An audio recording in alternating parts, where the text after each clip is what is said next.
Hi everyone, welcome to pen paper TNPSC. So இந்த வீடியோவில் வந்து நம்ம 10th ஓல்டு புக்கு செகண்ட் யூனிட்டோட இலக்கணம் பார்க்க போகிறோம். ஓகேவா? சரி, இதில் வந்து சொல்லு. ஸோ ஏற்கனவே சொல்ல மாதிரி இந்த சொல்லு அதில் என்ன இருக்குது அப்படிங்கிறத சொல்லியிருந்தேன். ஸோ மூவகை மொழிகள் அப்படின்னு சொல்லி தனிமொழி, தொடர்மொழி, பொதுமொழின்னு சொல்லி கொடுத்துருப்பாங்க. அதற்கப்புறம் வினைச்சொல், வினைமுற்று, அதில் வினைமுற்றில் தெரிநிலை வினைமுற்று, குறிப்பு வினைமுற்று. அதுக்கப்புறம் எச்சம். எச்சத்தை பொறுத்த முடிக்கும் பெயரச்சம், வினையச்சம். பெயரச்சமில் 2, தெரிநிலை பெயரச்சம், குறிப்பு பெயரச்சம். வினையச்சத்தில் 2, தெரிநிலை வினையச்சம், குறிப்பு வினையச்சம். அதுக்கப்புறம் கடைசியாக முற்றச்சம் அப்படின்னு ஒன்று பார்க்கணும். அதற்கு அடுத்து தொகைச்சொல் இருக்கும். ஸோ தொகைச்சொல்னா என்ன அப்படிங்கிறது நான் போன வீடியோவிலே சொல்லியிருந்தேன் கடைசியாக சிம்பிளாக. ஓகேவா? ஸோ அதுக்கப்புறம் நம்ம சில அந்த கடைசி அந்த வாழ்க்கை திறன் அது இதுன்னு கொடுத்துருப்பாங்களா, அந்த டிரான்ஸ்லேஷனு, மொழியாக்கம் இதெல்லாம் இருக்கும். ஸோ அதெல்லாம் சும்மா ஒன்றும் ரொம்ப இருக்காது. ஸோ அதை பார்த்துட்டு அதுக்கடுத்து நம்ம கம்பராமாயணம் போயிடலாம். ஸோ கம்பராமாயணம் எப்படி படிக்கணுமோ அந்த மாதிரி படிச்சுக்கிட்டா போதுமானது. ஸோ அதை அப்போ பார்க்குறப்ப சொல்கிறேன். சரி, இப்போ இங்கே என்ன அப்படின்னா, ஒரு எழுத்து தனித்து நின்றோ பல எழுத்துக்கள் தொடர்ந்து நின்றோ பொருள் தருவது சொல் எனப்படும். அப்போ ஒரு சொல் அப்படிங்கிறது ஒரே ஒரு எழுத்தாகவும் இருக்கலாம். உதாரணத்துக்கு பூ அப்படிங்கிறது இருக்குது, இதுவும் ஒரு சொல்லு தானே. அது வந்து ஓரெழுத்து சொற்கள். ஸோ ஓகேவா? அப்போ ஒரு எழுத்து தனித்து நின்றும் பொருள் தரலாம், இல்லை பல எழுத்துக்கள் தொடர்ந்து. அப்போ பல எழுத்துக்கள் அப்படின்னா இப்போ கிளவின்னு இருக்குது, சொல் அப்படின்னு இருக்குது, இதில் 2 எழுத்து இருக்குல்ல. அப்போ இதுவுமே அது வந்து பல எழுத்துக்கள் தொடர்ந்து நின்று பொருள் தருவது, அதுக்கு பேர் சொல். அப்போ சொல்லுக்கான டெஃபினேஷன் இதுதான். அதற்கு அடுத்து பதம், மொழி, கிளவி என்பன ஒரு பொருள் தரும் பல சொற்கள். அப்போ பதம்னா மொழினாலும் கிளவினாலும் எல்லாமே எதை மீன் பண்ணுது அப்படின்னா சொல் அப்படிங்கிற அந்த பொருளை தான் மீன் பண்ணுது. இதுதான் ஒரே பொருள் தரும் பல சொற்கள்.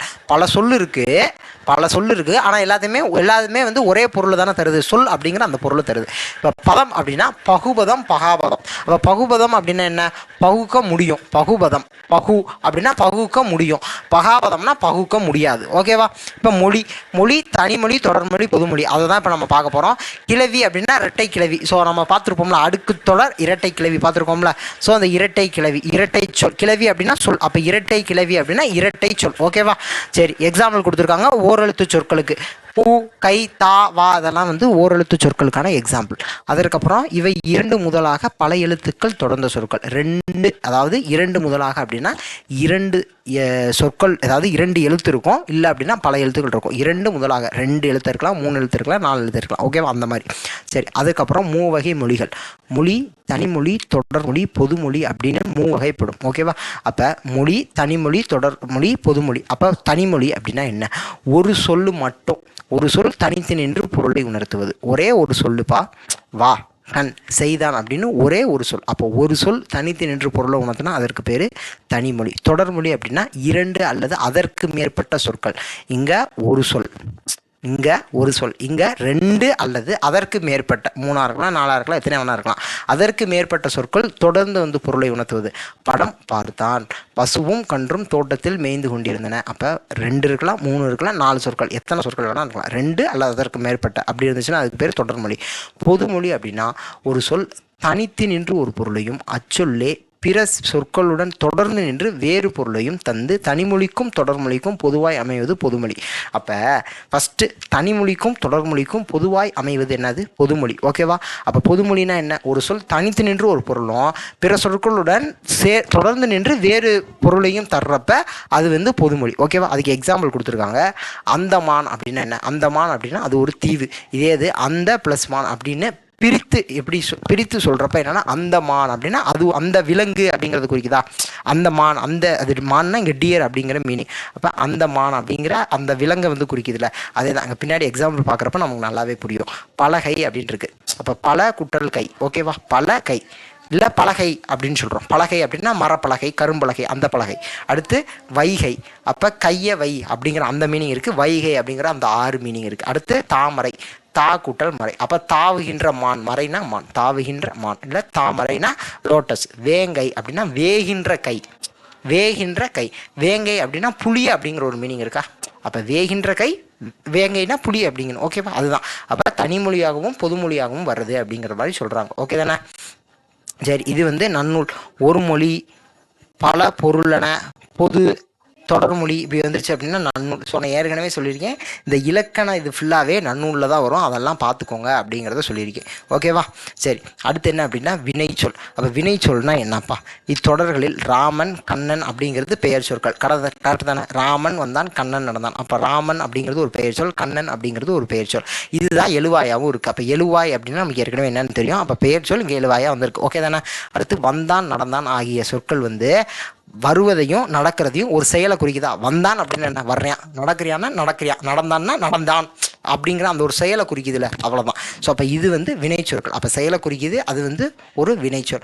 இது இந்த இடத்துல பயனிலையாக வருதா? அப்போ பயனிலையாக வந்திருக்கு. ஸோ அப்போ எழுவாய்னா என்னன்னு தெரியும், பயனிலைன்னா என்னன்னு தெரியும். எழுவாய் இங்கே பெயர் சொற்களாக இருக்குது, பயனிலை இங்கே வினைச்சொற்களாக இருக்குது.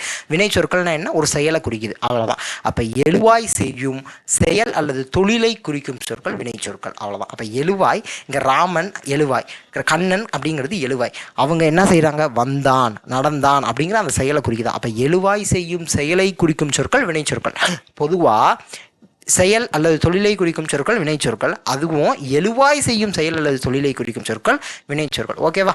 சரி, அடுத்து வினைமுற்று. வினைமுற்று அப்படின்னா என்ன? ஒன்றும் கிடையாது. இங்கே பாருங்களேன், முற்று பெற்று வந்துள்ள வினைச்சொற்களை வினைமுற்று அப்படின்னு சொல்லுவோம். அப்போ வினைச்சொல் அப்படின்னா என்னன்னு நமக்கு ஏற்கனவே தெரியும். எழுவாய் செய்யும் செயல் அல்லது தொழிலை குறிக்கும் சொற்கள் வினைச்சொற்கள் அப்படின்னு சொல்கிறோம். அப்போ முற்று பெற்று வந்துள்ள வினைச்சொற்களை வந்து வினைமுற்று அப்படின்னு சொல்கிறோம். அதை முற்று வினை அப்படின்னு வேறு ஒரு பெயராகவும் வழங்கலாம். இங்கே வந்தான் நடந்தான் இங்கே இருக்குல்ல, ஸோ இதெல்லாம் வந்து பொருள் முற்று பெற்று வந்திருக்கு அப்படிங்கிறத சொல்கிறாங்க. கீழே இங்கே பார்க்குறப்ப நமக்கு இன்னும் நல்லா புரியும். வினைமுற்று எழுவாய்க்கு பயனிலையாய் அமையும். கரெக்டு தானே? வினைமுற்று அப்படிங்கிறது இப்போ இங்கே வந்தான்ங்கிறது வினைமுற்று, வினைச்சொல், ஆனால் வினை முற்று பெற்று வந்திருக்கு. அப்போ நம்ம எச்சம் வினை எச்சம் அதெல்லாம் பார்க்குறப்ப நமக்கு இந்த வினை முற்றுங்கிறது இன்னும் நல்லாவே புரிய ஆரம்பிக்கும். ஓகேவா? அப்போ எழுவாய்க்கு பயனிலையாய் வரும். கரெக்டு தானே? எழுவாய்ங்கிறது ராமன், அதுக்கு பயனிலையாக வந்தான் அப்படின்னு வந்திருக்கு. அப்போ எழுவாய்க்கு பயனிலையாக அமையும். முக்காலங்களில் ஒன்றை உணர்த்தும். ஓகேவா? இங்கே வந்தான் அப்படின்னு இருக்கு. வந்தான், வருகிறான், வருவான். அப்போ வந்தான் அப்படிங்கிறது என்னது? புரியுதுல நமக்கு?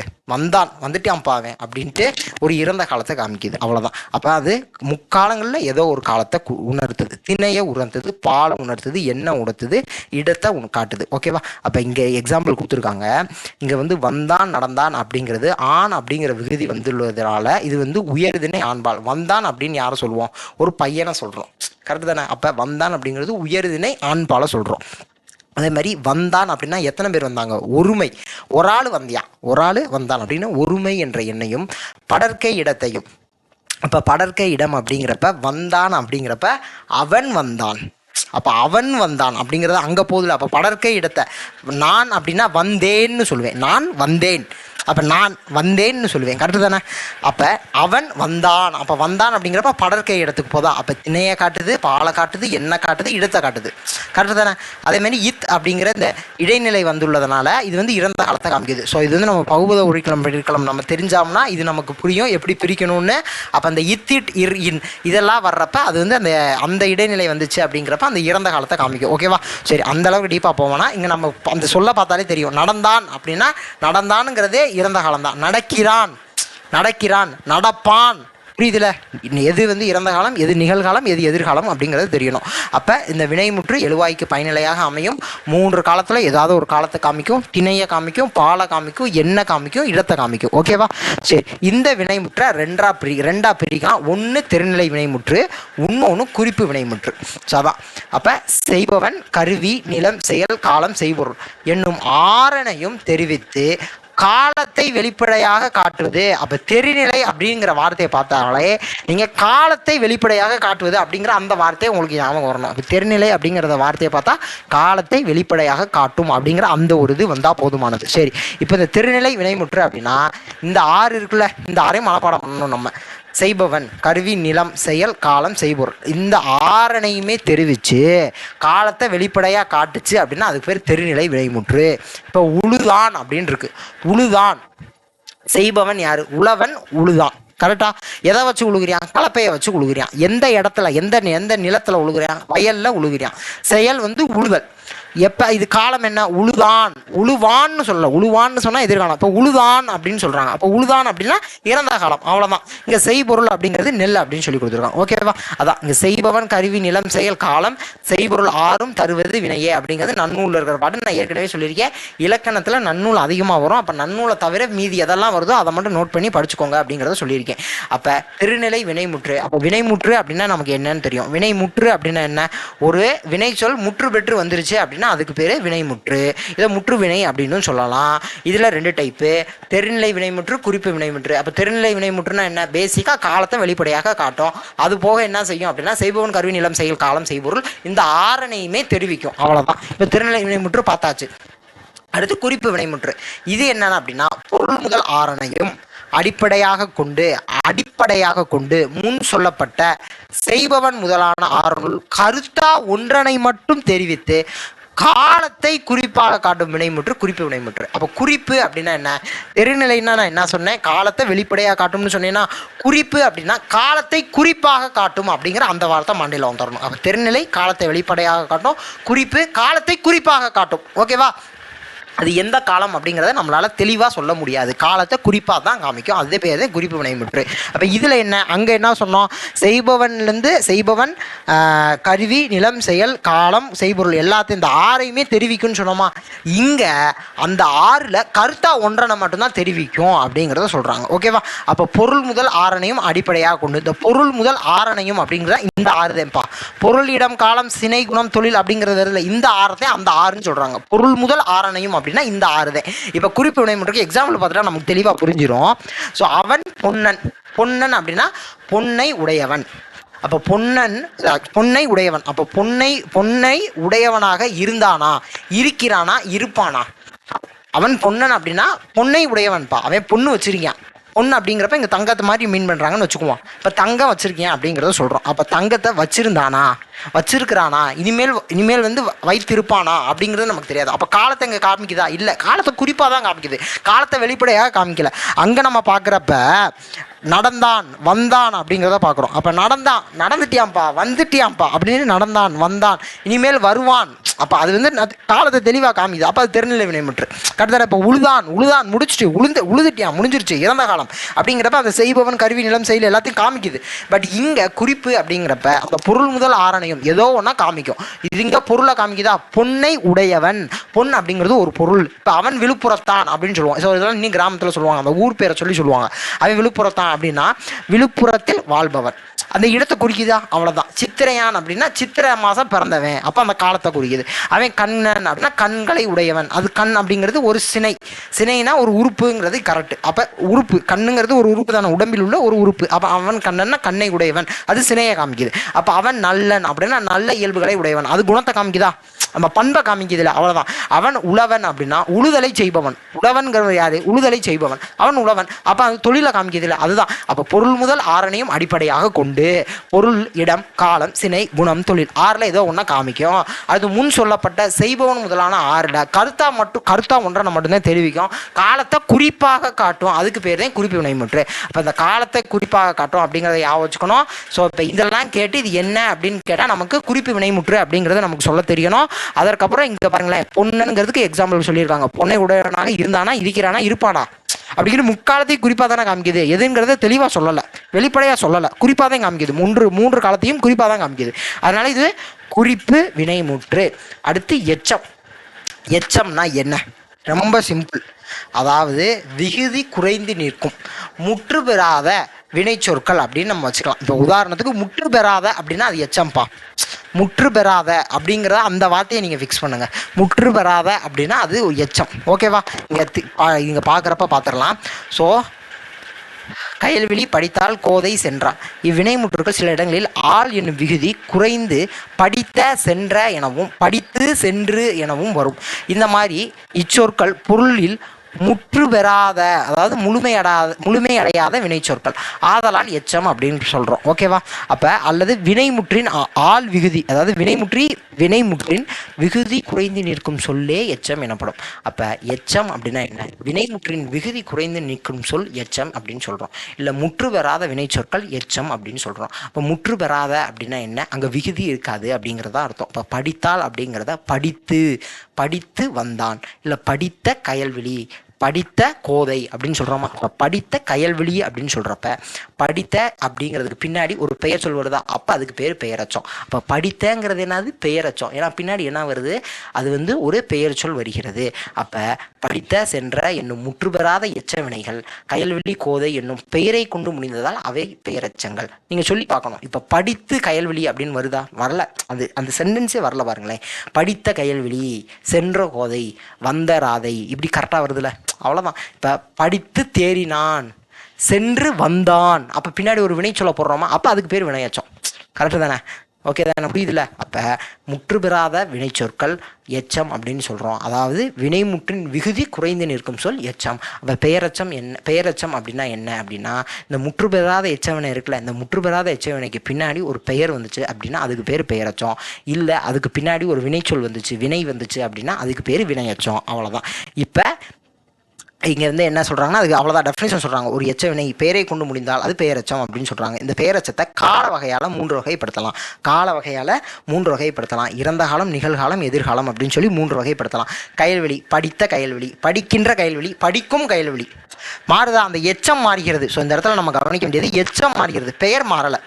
கயல்வெளிங்கிறது அப்படியே இருக்குது. இங்கே படித்த கயல்வெளி, படிக்கின்ற கயல்வெளி, படிக்கும் கயல்வெளி, இறந்த காலம், நிகழ்காலம், எதிர்காலம். படித்த கயல்வெளி, படிக்கின்ற கயல்வெளி, படிச்சுக்கிட்டு இருக்கிற கயல்வெளி, படிக்கும் கயல்வெளி, இனிமேல் படிப்பாங்க கயல்வெளி, அப்படி அவ்வளோதான். ஸோ அதுக்கு அதே மாதிரி இந்த பெயரச்சத்துலேயும் தெரிநிலை பெயரச்சம், குறிப்பு பெயரச்சம் அப்படின்னு 2 வகை இருக்குது. இப்போ தெரிநிலை பெயரச்சம் அப்படின்னாலே நான் என்ன சொல்லியிருக்கேன்?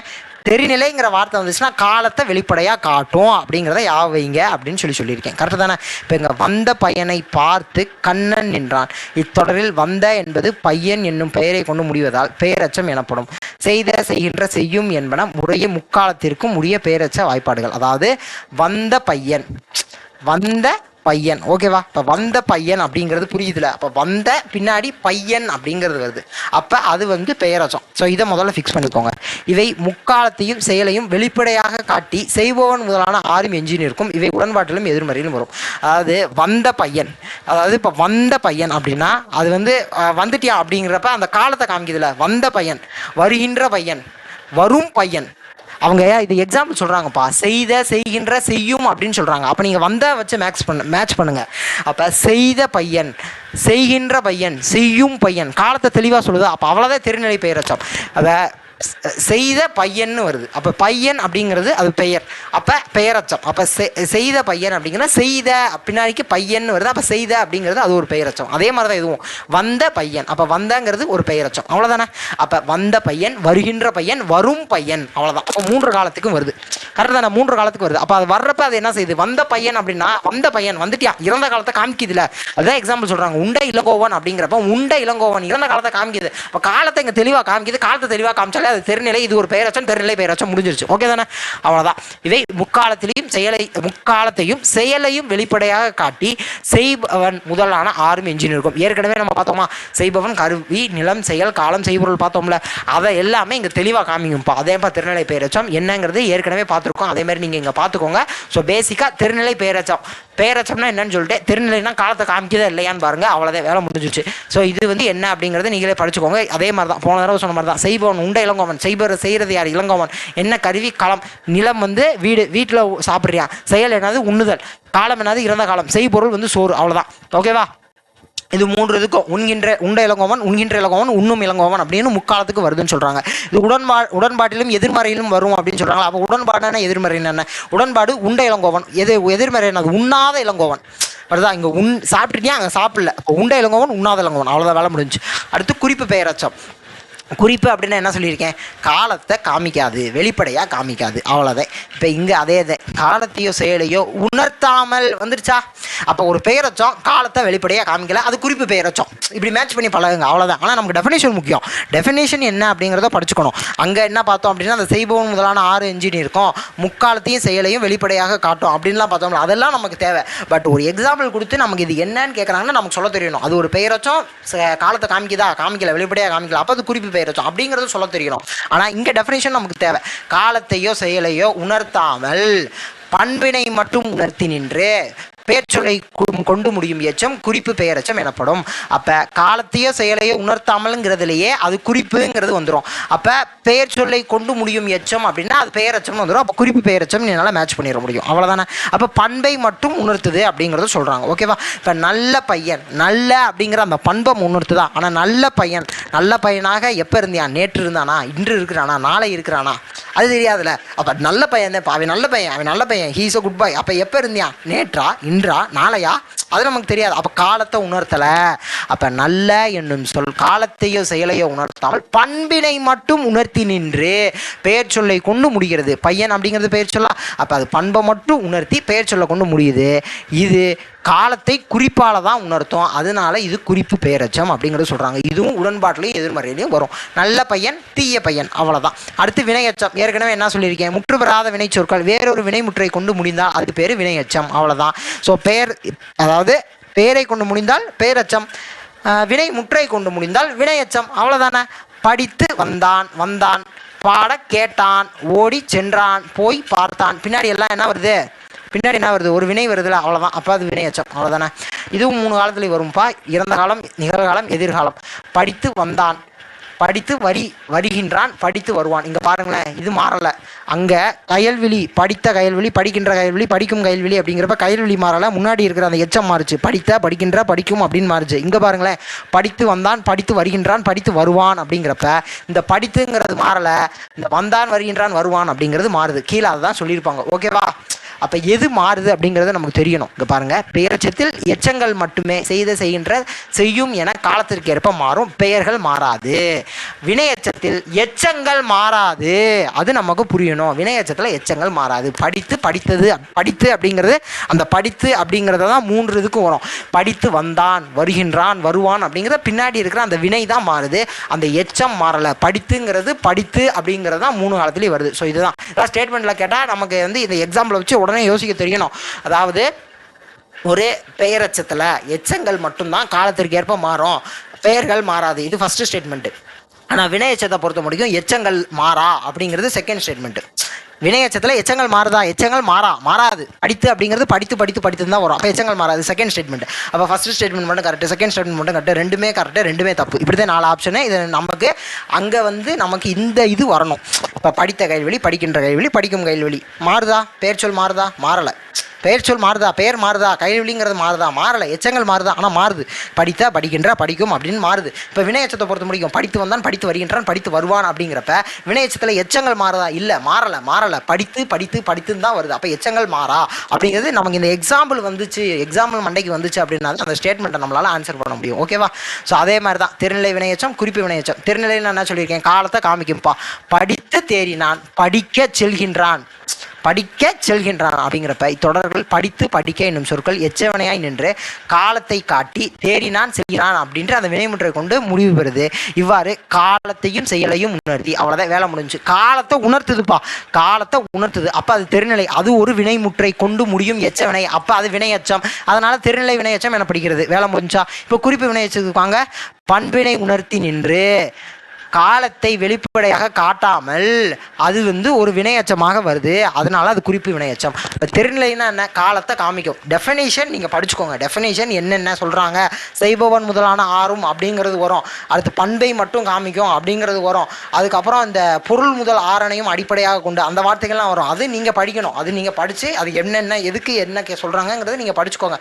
பட் எப்படி வச்சுக்கணும்? எக்ஸாம்பிள் கொடுத்துட்டு அது என்னன்னு கேட்குறாங்க அப்படின்னா ஃபஸ்ட்டு பெயரச்சமா வினையச்சமா அதை முதல்ல பார்க்கணும். இப்போ படித்து தேறினான். இப்போ தேறினான், படித்து தேறினான், பின்னாடி என்ன வருது? ஒரு வினை வருது. பின்னாடி ஒரு வினை, தேறினான் வினை வருது. அப்போ இது என்னது? வினையச்சம். படித்து தேறினான் காலத்தை காமிக்குதா இல்லையா? காலத்தை காமிக்குது. அப்போ அது தெருநிலை வினையச்சம். அவ்வளோதான். அதை ஃபிக்ஸ் பண்ணியிருக்கேன். இப்போ குறிப்பு வினையச்சம் அப்படிங்கிறப்ப மெல்ல பேசினான். அப்போ அங்கே காலம் காமிக்குதா? காலம் காமிக்கலை. அங்கே பண்பை மட்டும்தான் உணர்த்துது. அப்போ காலம் காமிக்கலை. பேசினான் அப்படின்னு ஒரு வினையை கொண்டு முடியுது. அப்போ அது வினையச்சம். காலம் காமிக்கலை. அப்போ குறிப்பு வினையச்சம். இப்போ எக்ஸாம்பிள் சொன்னீங்க அப்படின்னா அது என்னன்னு சொல்ல தெரியணும். அது ஃபஸ்ட்டு. அதுக்கப்புறம் இந்த டெஃபினேஷன் கொடுத்தாங்கன்னா உங்களுக்கு ஓரளவுக்கு மேட்ச் பண்ண தெரியும். டெஃபினேஷன் நீங்கள் படிச்சு தான் ஆகணும், அது வேற விஷயம். பட் இங்கே காலத்தை உணர்த்தாமல் வினைமுற்றை கொண்டு முடிந்துள்ளது அப்படின்னா அது வினைமுற்றை கொண்டு முடிஞ்சிச்சுன்னா அதுக்கு பேர் என்னது வினையச்சம். காலத்தை உணர்த்தலை, அப்போ அது குறிப்பு வினையச்சம். உங்களுக்கு இது வந்துடணும். அதுக்கப்புறம் நீங்கள் டெஃபினிஷனை படிச்சுக்கோங்க. டெஃபினிஷன் தெளிவாக படிச்சுக்கோங்க. காலத்தையும், அதாவது காலத்தை வெளிப்படையாக உணர்த்தாமல் பண்பினை மற்றும் உணர்த்தி வினைமுற்றை கொண்டு முடிந்தது, அதனால் இது குறிப்பு வினையச்சம். அப்படி டெஃபினிஷன் தெளிவாக படிச்சுக்கோங்க. இது குறிப்பு பெயரச்சம் அப்படிங்கிறப்ப, குறிப்பு பெயரச்சம் அப்படின்னா காலத்தையோ செயலையோ உணர்த்தாமல் பண்பினை மட்டும் உணர்த்தி நின்று பெயர் சொல்லை கொண்டு முடியும் எச்சம் குறிப்பு பெயரச்சம். அப்படி நீங்கள் டெஃபினிஷன் படிச்சுக்கோங்க. பட் நான் என்ன சொல்ல வரேன் அப்படின்னா, காலத்தையோ செயலையோ உணர்த்தாமல் அப்படின்னா காலத்தை உணர்த்தலை. இப்போ காலத்தை உணர்த்தலை அப்படின்னா அது குறிப்பு அப்படின்னு வரணும். அதே மாதிரி பெயர் சொல்லை கொண்டு முடியும் எச்சம், அப்போ அது பெயரச்சம் அப்படின்னு வரணும். அப்போ அது குறிப்பு பெயரச்சம். இது தெரியணும். ஸோ நான் சொல்கிறது வந்து லாஜிக்காக எப்படி படிக்கணும் அப்படிங்கிறத சொல்லிடுறேன். நீங்கள் டெஃபினிஷன் வைஸ் எப்படி பார்க்கணும் அப்படிங்கிறத டெஃபினிஷன் வைஸ் நீங்கள் மனப்பாடம் பண்ணி வச்சுக்கணும். ஓகேவா? அது மனப்பாடங்கிறது மொட்டை மனப்பாடமாக இருக்கக்கூடாது. காலத்தையோ செயலையோ உணர்த்தாமல், அப்போ அந்த வார்த்தைக்கான அர்த்தம் புரியணும். பண்பை உணர்த்துது அப்படின்னா அந்த பண்பு என்ன உணர்த்துது? அங்கே நல்ல பையன் தீய பையன் பார்த்தோமா, அப்போ பண்பை உணர்த்துதா, அப்போ அதனுடைய அர்த்தம் புரியணும். வினைமுற்றை கொண்டு முடிந்துள்ளது, பெயரை கொண்டு முடிந்தது அப்படின்னா அப்போ பெயர்னா என்ன, வினைனா என்ன, எப்படி முடியுது அப்படிங்கிறது தெரியணும். அவ்வளோதான். ஓகேவா? அடுத்து முற்றச்சம். வந்தனல் பாடினல், படித்தனன் தேறினான். ஓகேவா?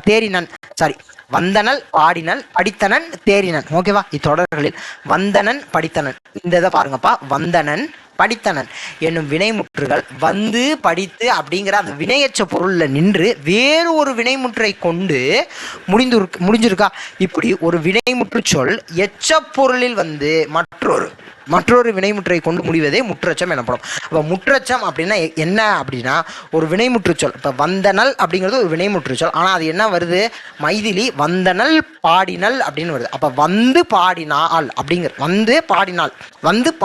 அப்படிங்கிற அந்த மீனிங் வருதுல்ல, வந்தனல் பாடினல். அப்போ வந்தனல் அப்படிங்கிறது அது வினைமுற்று சொல் தான், ஆனால் எச்சப்பொருளில் வந்து இன்னொரு வினைமுற்று பாடினல் அப்படிங்கிற அந்த வினைமுற்றை கொண்டு முடிஞ்சிருக்கல. மைதிலி வந்தனல் பாடினல். முருகன் படித்தனன் தேறினன். புரியுதா? படித்தனன் தேறினன். அப்போ படித்தனன் அப்படிங்கிறது படித்து அப்படிங்கிற அந்த எச்சப்பொருளில் வந்து இன்னொரு வினைமுற்று தேறினன் அப்படிங்கிற அந்த வினைமுற்றை கொண்டு முடிஞ்சிருக்கு, அதனால் இதுக்கு பேர் முற்றச்சம். அப்போ இதுக்கு டெஃபினேஷன் முக்கியம். ஒரு வினைமுற்று சொல் எச்சப்பொருளில் வந்து மற்றொரு வினைமுற்றை கொஞ்சம் முடிஞ்சிச்சு, அதுக்கு பேர்னா முற்றச்சம். எக்ஸாம்பிள் பார்த்துக்கோங்க. வந்தனல் பாடினல் படித்தனன் தேறினன். ஸோ இதே மாதிரி தான் வரும். இது நம்ம ஈஸியாக வந்து கெஸ் பண்ணி போட்டுடலாம் அதெல்லாம். ஸோ முற்றச்சம் அப்படிங்கிறதுலாம் அந்த டெஃபினேஷன் மட்டும் யாவும் வந்துச்சுன்னா போதும். அதை பார்த்தோன்னே நமக்கு தெரிஞ்சிடும். வந்தனல் பாடினல் படித்தனன் தேறினன் அப்படின்னு வந்தாலே பார்த்தோன்னே போட்டுடலாம். அடுத்து தொகைச்சொல். முக்கணி என்பது தொகைச்சொல். அப்போ தொகை அப்படின்னா என்ன? தொகுத்தல் என்பது பொருள். இது ஒரு கேள்வி. தொகைச்சொல்ல தொகை அப்படின்னா என்னப்பா? தொகுத்தல் அப்படிங்கிறது பொருள்பா. முக்கணி மா பழ வாழை, அதை தொகுக்குறாங்களா? முக்கணி அப்படின்ட்டு அப்படி தொகுக்குறாங்க. இப்போ நல்வினை தீவினை இருவினை அப்படின்னு சொல்லி தொகுக்குறாங்க, அவ்வளோதான். அப்போ தொகைச்சொல் அப்படின்னா தொகுக்குறாங்க அப்படிங்கிறது. தொகைனா தொகுத்தல், அவ்வளோதான். இப்போ இதெல்லாம் நம்ம மனப்பாடம் பண்ணணும். இதை கேள்வியாக அப்படியே கேட்பாங்க. இப்போ இருவினை நல்வினை தீவினை இருவினை, தன்வினை பிறவினையும் இருவினை. ஸோ அப்போ ரெண்டு இருக்குது பாருங்கள். இரு திணை அப்படின்னா அகத்திணை புறத்திணை ஒன்று இருக்குது, உயர்திணை அக்ரிணை இருக்குது. ஸோ இதெல்லாம் என்ன அப்படிங்கிறது ஏற்கனவே நமக்கு தெரிஞ்சது தான். ஸோ அதனால் அதை எக்ஸ்பிளைன் பண்ணணும்னு அவசியம் இல்லை. முத்தமிழ் இயலிசை நாடகம். முப்பால் அறம் பொருள் இன்பம். முப்பால். ஓகேவா? திருக்குறளில் வர்றது அறம் பொருள் இன்பம். அறத்துப்பால் அறம் பொருள் இன்பம்னா அறத்துப்பால் பொருட்பால் இன்பத்துப்பால். ஓகேவா? அடுத்து மூவிடம். தன்மை முன்னிலை படர்கை. தன்மைனா என்ன, முன்னிலைனா என்ன, படர்கைனா என்ன, அதெல்லாம் தெரியும். அடுத்து மூவேந்த சேர சோழ பாண்டியர். நாற்றிசை கிழக்கு மேற்கு வடக்கு தெற்கு. 4 நிலம் 5 திணை. இங்கே பாலை மட்டும் வராது. ஓகே தானே? அடுத்து ஐம்பால் ஆண்பால் பெண்பால் பலர்பால் ஒன்றன்பால் பலவின்பால். 5 புலன். தொழு உணர்வு உண்ணல் உயிர்த்தல் காணல் கேட்டல். ஸோ இதெல்லாம் என்னன்னு தெரியும், அந்த சென்ஸ் தானே. அடுத்து ஐம்பொறி. மெய் வாய் மூக்கு கண் செவி. ஸோ இது வந்து நிறைய பேர் கன்ஃபியூஸ் பண்ணிக்குவாங்க. புலன் பொறி நல்லா பார்த்துக்கணும். புலன்னா என்ன, பொறினா என்ன அப்படிங்கிறத பார்த்துக்கணும். ஓகேவா? செவி கேட்குறாங்க, கண் பார்க்குறாங்க, அப்படி. ஓகே தானே? வாய் உண்றாங்க, வாயில் சாப்பிட்றாங்க. ஸோ அந்த மாதிரி ஞாபகம் வச்சுக்கோங்க. ஓகேவா? ஸோ இது கொஞ்சம் ஞாபகத்துக்காக சொல்கிறேன். பட் நம்ம ஈஸியாக ஐம்புலன் ஐம்பொறி. ஓகேவா? புலன் எது பொறி எது கன்ஃபியூஸ் ஆகிடக்கூடாது. ஓகேவா? அதுக்காக தான் சொல்கிறது. இங்கே ஒரு ஆர்கன் வருது, அது ஒரு இதே வருது, கண் செவி மூக்கு, அந்த உறுப்பினுடைய பெயர் வருது. அப்போ அது பொறி அப்படிங்கிறத ஞாபகம் வச்சுக்கணும். புலனுக்கும் பொறிக்கும் நிறையா பேர் கன்ஃபியூஸ் பண்ணிக்குவாங்க, கன்ஃபியூஸ் ஆகிடக்கூடாது. அடுத்து புக் பேக் ஆன்சர் பார்த்துடலாம். ஒரு சொல் தனித்து நின்று பொருள் தருவது தனிமொழி. தொழிலை குறிக்கும் சொல் வினைச்சொல். வினைமுற்று தெரிநிலை வினைமுற்று குறிப்பு வினைமுற்று என இருவகைப்படும். ஒரு எச்ச வினை பெயரை கொண்டு முடிந்தால் அது பெயரெச்சம் எனப்படும். அடுத்து தொகைச்சொற்களை விரித்தெழுதுக. இருவினை நல்வினை தீவினை. முத்தமிழ் இயலிசை நாடகம். மூவேந்தர் சேர சோழ பாண்டியர். நானிலம் குறிஞ்சி முல்லை மருதம் நெய்தல். 5 திணை குறிஞ்சி முல்லை மருதம் நெய்தல் பாலை. அவ்வளோதான், வேலை முடிஞ்சா. அடுத்து ஸோ அடுத்து வந்து இந்த அறிஞர் அண்ணாவினுடைய ஒரு அந்த பட்டமளிப்பு விழாவில் பேசினது கொடுத்துருப்பாங்க, அதை ஜஸ்ட்டு பாருங்கள். ஸோ அதுக்கப்புறம் இந்த முறைப்படுத்தி எழுதுக அப்படின்னு சொல்லி கொடுத்துருக்காங்களே. ஸோ இது வந்து இது என்ன அப்படின்னா, சேரமான் இருமுறை அப்படிங்கிற ஒரு அரசர் வந்து மோசி கீரனார் அப்படிங்கிறவர் வந்து ஒரு புலவர். இப்போ சேரமான் இருமுறை மோசி கீரனாருக்கு கவரி வீசியிருப்பார், அவ்வளோதான் இந்த கதை. அதாவது முரசு கட்டில் அப்படின்னு ஒன்று இருக்குப்பா, அதில் வந்து முரசு மட்டுமே வைக்கக்கூடிய ஒரு கட்டில். அதில் வந்து யாராவது தெரியாமல் படுத்துடுறாங்க அப்படின்னா அவங்கள வந்து கொலையே செய்யலாம். ஸோ அந்த மாதிரி மதிப்பு மிக்கது அப்படிங்கிறது அந்த முரசு கட்டில். அதில் வந்து இந்த மோசிகீரனார் அப்படிங்கிற அந்த புலவர் வந்து என்ன செஞ்சிடறாரு அப்படின்னா, ஒரு அசதியின் காரணமாக முரசு கட்டிலில் வந்து படுத்து தூங்கிடுறார். ஓகேவா? அப்போ இவர் வந்து சேரமான் இருமுறை வந்து பார்க்குறாரு. இவர் வந்து முதல்ல வந்து வாள் எடுக்கிறார். அதுக்கப்புறம் அது புலவர் அப்படின்னு தெரிஞ்சவொடனே கவரி வீசுறார். அதாவது அந்த இது அரசருக்கு பின்னாடி நின்று அந்த இது இருக்கும்ல, ஸோ அதான் வீரர்களிடம் மயில் தொகையால் செய்யப்பட்ட கவரியை கொண்டு வருமாறு படிந்தான் அப்படின்னா, அந்த மயில் தொகையினால் செய்கிற அந்த அது வந்து இந்த விசிறி மாதிரி வச்சுக்கோங்க. ஓகேவா? அந்த கவரி வீசுறாரு. காரணம் என்ன அப்படின்னா, அவர் ஒரு தமிழ் புலவர். தமிழ் மேலே அவருக்கு இருந்த பற்று அப்படிங்கிறத அங்கே சொல்ல வர்றாங்க. ஓகேவா? அந்த தமிழ் மேலேயும் அந்த புலவர்கள் மேலேயும் அந்த தமிழ் அந்த புலைமை மேலேயும் அவருக்கு இருந்த பற்று. அதனால தான் ஒரு அரசர் ஒரு புலவருக்காக கவரி வீசுகிறார் அப்படிங்கிறது அந்த கதை. ஸோ அதை எப்படி அடுக்கணுமோ அந்த ஆர்டர் படி அடுக்கிக்கோங்க. ஸோ இந்த கதை வந்து நமக்கு தெரிஞ்சுக்கணும். ஏன்னா அந்த அரசர் பேர் இந்த புலவர் பேர்லாம் ஏற்கனவே கேட்டிருக்காங்க. முரசு கட்டில் ஞாபகம் வச்சுக்கோங்க, கவரிங்கிற வார்த்தையை ஞாபகம் வச்சுக்கோங்க, சேரமான் இருமுறை, மோசிகீரனார், இவ்வளோதான். இந்த 4 வார்த்தையை மட்டும் ஞாபகம் வச்சுக்கோங்க, வேற ஒன்றும் கிடையாது. ஸோ அதற்கப்புறம் பின்னாடி அன்னை தெரசாவை பற்றி கொடுத்துருப்பாங்க. ஸோ அன்னை தெரசா வந்து அனாதையாக இருக்கிறவங்களுக்கெல்லாம் வந்து அனாதையாக இறந்தவங்களை வந்து புதைக்கும் பணியை செய்கிறாங்க. முதியோர்களை அரவணைச்சு இவங்க வந்து பார்த்துக்கிறாங்க. தொழுநோயால் பாதிக்கப்பட்டவங்களை வந்து பார்த்துக்கிறாங்க. ஸோ அந்த மாதிரி அவ்வளோ நல்லவங்க அப்படின்ட்டு அவங்க செய்கிற தொண்டு, அவங்க செஞ்ச தொண்டு எல்லாத்தையும் அந்த இடத்துல சொல்லியிருப்பாங்க. ஸோ அன்னை தெரசாவை பற்றி கொடுத்தது. ஸோ அதையும் ஜஸ்ட் ரீட் பண்ணிக்கோங்க. பின்னாடி இங்கே பழமொழி இருக்குது, சேரிட்டி பிகின்ஸ் அட் ஹோம், தனக்கு மிஞ்சியதே தானம் தருமோ, கவட்டால் லூசால் பேராசை பெருநட்டம், டைமண்ட் கட் டைமண்ட், முல்லை முள்ளால் எட்டு, முள்ளு diamond, east west home best, எலிகளை ஆனாலும் தனி வலை வேணும்ப்பா, எம்டி வெசலு கிரேட்டஸ்ட் சவுண்டு, குறைவுடம் கூத்தாடும், அவ்வளோதான். ஸோ அடுத்து கம்பராமாயணம். ஸோ கம்பராமாயணத்தை பொறுத்த வரைக்கும் அந்த முன்கதை சுருக்கத்தை கண்டிப்பாக படிச்சு ஆகணும். அதற்கு போக இங்கே வந்து நமக்கு என்ன அப்படின்னா, அந்த பொருந்தாத சொல்லை தேர்ந்தெடுக அப்படின்னு நமக்கு ஒரு டாபிக் இருக்குது இந்த புது சிலபஸை பொறுத்த வரைக்கும். அப்போ இந்த பொருந்தாத சொல்லை தேர்ந்தெடுக அப்படின்னு எப்படி கேட்பாங்க அப்படின்னா, ஸோ அதை அடுத்த வீடியோவில் இந்த நம்ம கம்பராமாயணம் ஸ்டார்ட் பண்ணுவோம். பட் இதை மட்டும் நான் சொல்லிடுறேன், அது முக்கியமானது. என்ன அப்படின்னா, 1000 அம்பிக்கு நாயகன், ஃபர்ஸ்ட் வார்த்தை 1000 அம்பிக்கு நாயகன், கங்கையை துறைவிடும் தொன்மையன், காயும் வில்லினன், கல்திறன் தோழினன், இப்படி ஒரு 4 வார்த்தை இப்படி கொடுத்துட்டு வேற ஏதாவது ஒரு வார்த்தை, இது 4மே குகனை குறிக்கிறது, வேற ஏதாவது ஒரு வார்த்தை தருவாங்க. அப்போ வேற ஏதாவது ஒரு வார்த்தை சொல்லிட்டு இது வந்து யாரை இதில் வந்து பொருந்தாத சொல் எது அப்படின்னு சொல்லி கேட்பாங்க. புரியுதா? துடியன் அடுத்த பாட்டில் வரும், துடியன், நாயினன், அடுத்து அல் செறிந்தன்ன நிறுத்தினன் அப்படிங்கிற மாதிரி 4 வார்த்தை கொடுத்துட்டு இதில் வேறு ஏதாவது ஒரு பொருந்தாத சொல் கேட்பாங்க. இப்போ பண்ணவன் அப்படிங்கிறதும் பரிவினன் அப்படிங்கிறதும் ஒரு சொல் இருக்குது. இதில் ஒரு 6வது பாடலில் வரும்னு நினைக்கிறேன். பண்ணவன் இருக்கா, பரிவினன் அப்படின்னு இருக்கா. அந்த பண்ணவன் அப்படிங்கிறது லக்குவனை குறிக்கும், பரிவினன் அப்படிங்கிறது குகனை குறிக்கும். இப்போ நான் முன்னாடி சொன்னேன்ல, அல் செறிந்தன் நிறுத்தினன், துடியன், நாயினன், 1000 அம்பிக்கு நாயகன், கங்கையை துறைவிடும் தொன்மை, இந்த மாதிரி ஒரு 4-5 வார்த்தையை கொடுத்துட்டு இந்த பண்ணவனை சேர்த்து விட்டுருவாங்க. அப்போ பண்ணவனை சேர்த்துட்டு இதில் பொருந்தாத சொல்ல தேர்ந்தெடுக்கன்னு சொல்லி கேட்பாங்க. அப்போ பண்ணவன் அப்படிங்கிறது லக்குவனை குறிக்குது, மீதி எல்லாமே குகனை குறிக்குது. அப்போ பண்ணவன்கிறது தான் பொருந்தாத சொல். ஸோ இந்த மாதிரி அப்போ யாருக்கு என்னென்ன சிறப்பு பெயர்கள் அப்படிங்கிறத டபா தெரிஞ்சுக்கணும். அது பொருந்தாத சொல் டாப்பிக்கு நமக்கு ஹெல்ப் பண்ணும். கண்டிப்பாக இந்த மாதிரியான கேள்வி டிஎன்பிஎஸ்சியில் கண்டிப்பாக கேட்பாங்க. நான் ஏற்கனவே இந்த மாதிரிலாம் கேட்டிருக்காங்க. இந்த மாதிரி ஒன்று கொடுத்துட்டு கங்கை துறைவிடும் தொன்மையன் அப்படிங்கிறது கம்பராமாயணத்தில் யாரை குறிக்குது அப்படின்லாம் கேட்டிருக்காங்க. ஸோ அப்போ இது வந்து இனிமேல் எப்படி மாறும் அப்படின்னா, இப்போ கம்பராமாயணம் நமக்கு டேரக்டாக சிலபஸில் இல்லை, அப்போ அதை எப்படி மாற்றுவாங்க? ஒன்று யூனிட் 6ல் கம்பராமாயணம் ரிலேட்டட் டாபிக் கேட்கலாம். கேட்டால் ஏன் கேட்டாங்கன்னு நம்மளால கேட்க முடியாது. அப்போ அது ஒன்று கேட்கலாம். இல்லை இந்த மாதிரி பொருந்தாத சொல்லை தேர்ந்தெடுக்க அப்படிங்கிற டாப்பிக்கில் இந்த மாதிரியான கேள்விகள் கேட்கலாம், கண்டிப்பாக கேட்பாங்க. ஸோ அதை நமக்கு படிச்சுக்கணும். அதே மாதிரி சொற்பொருள் நமக்கு ரொம்ப ரொம்ப ரொம்ப முக்கியம். சொற்பொருள் அதே மாதிரி இலக்கண குறிப்பு நமக்கு தேவை. அப்போ சொற்பொருளும் இலக்கண குறிப்பும் படிக்கணும். அப்போ சொற்பொருள் படிக்கிறதுக்கு கொஞ்சமாவது அது என்ன அப்படிங்கிறது தெரிஞ்சுக்கணும். அந்த பாடலுடைய பொருள். ஸோ அதுக்கேற்ற மாதிரி நான் ஒரு சிலதை எங்கே தேவையோ எல்லா இடத்தையுமே நம்ம சொற்பொருள் அப்படியே நம்மளால் மனப்பாடம் பண்ண முடியாது. மனப்பாடம்னா மறந்தும் போயிடும். அப்போ எந்தெந்த இடத்துல என்னென்ன தேவையோ அதுக்கேற்ற மாதிரி பாடல் வரிக்கணும். அந்த பொருளையும் நான் அந்தந்த இடத்துல மட்டும் சொல்லி, ஏன்னா ரொம்ப எலாபரேட் பண்ணவும் முடியாது. ஸோ அதனால் சுருக்கமாக சொல்லி சொற்பொருளை எவ்வளோ சீக்கிரம் முடிக்க முடியுமோ அதையும் பண்ணிடுவோம். இலக்கண குறிப்பும் நமக்கு முக்கியம் தான், அதையும் பண்ணிடணும். அதே மாதிரி இந்த பொருந்தாத சொல்லை தேர்ந்தெடுக்க அப்படிங்கிற டாபிக்கு நம்ம என்ன படிக்கணும் அதை படிச்சுக்கணும். அதுக்கப்புறம் கம்பர் பற்றி ஆசிரியர் குறிப்போ கம்பராமாயணத்தை பற்றியும் நூல் குறிப்பும் கண்டிப்பாக படிச்சிடணும். காரணம் என்ன அப்படின்னா யூனிட் 6ல் டேரெக்டாக இதை வச்சு ஒரு கேள்வி கேட்கலாம். தமிழ்லையுமே கேட்டால் ஏன் கேட்டாங்க அப்படின்லாம் கேட்க முடியாது. ஸோ அதனால் நூல் குறிப்பு ஆசிரியர் குறிப்பு முக்கியம். ஸோ நெக்ஸ்ட் வீடியோவில் பார்க்குறேன். Thank you to all. தேங்க்யூ.